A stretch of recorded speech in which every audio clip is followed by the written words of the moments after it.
జ్యోతి ఎర్రాజీ ఆంధ్రప్రదేశ్లోని విశాఖ జిల్లాకు చెందిన ఈ యువతికి సంబంధించిన ఓ వీడియో సోషల్ మీడియాలో చక్కర్లు కొడుతోంది. ఎంతలా అంటే ఓ అసాధారణ క్రీడాకారిణి దేశం కోసం పోరాడి బంగారు పథకాన్ని తెస్తే చప్పట్లు కొట్టేవారు కాదు కదా, కనీసం భుజం తట్టి అభినందించేవారు ఒక్కరు కూడా లేరా అన్నంతలా. అవును, మీరు విన్నది నిజం. 2025 మే 29న దక్షిణ కొరియాలో జరిగిన ఆసియా అథ్లెటిక్స్ ఛాంపియన్షిప్ 100 మీటర్ల హర్డిల్స్ ను జ్యోతి కేవలం 12.96 సెకండ్ల సమయంలో గెలిచి బంగారు పథకం సాధించింది. గోల్డ్ మెడల్ అయితే వచ్చింది, కానీ ఆ పోటీలు జరిగేటప్పుడు ఆమె విజయాన్ని చూడటానికి ఆ స్టేడియంలో ప్రేక్షకులు ఒక్కరు కూడా లేరు. అయినా ఎక్కడ ఆమె తన ఆత్మవిశ్వాసాన్ని కోల్పోలేదు. ఏమాత్రం ఒత్తిడికి లోను కాకుండా అద్భుతంగా పోరాడింది. జపాన్ కు చెందిన యుమి తనాకా, చైనాకు చెందిన యానీవు మెరుగైన స్టార్ట్ తీసుకున్నప్పటికీ చివరి హర్డిల్స్ వద్ద జ్యోతి తన అసాధారణ ఫినిషింగ్ స్పీడ్ తో దూసుకెళ్లి కేవలం 12.96 సెకండ్ల సమయంలో విజయం సాధించింది.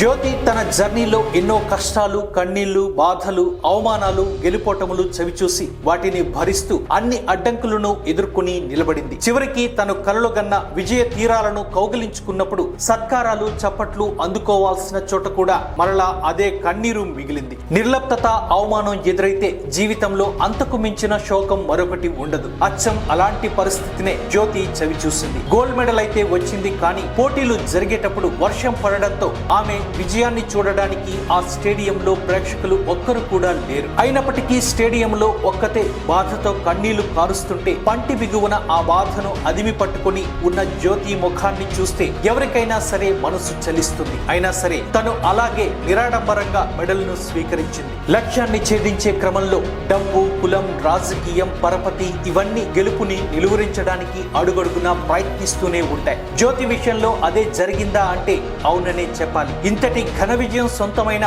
ఆమెకు మాత్రం తన శ్రమకి, విజయానికి తగిన గుర్తింపు దక్కలేదు. ఇటు ప్రభుత్వ పరంగా, అటు ప్రజల వైపు రెండు చోట్ల ఆమె నిర్లక్ష్యానికి గురైందనే చెప్పాలి. నిరుపేద కుటుంబం నుంచి వచ్చి అంతర్జాతీయంగా ఒక్కసారి కాదు, ఏకంగా 3 సార్లు హర్డిల్స్ లో దేశానికి బంగారు పథకాలు సాధించి పెట్టింది.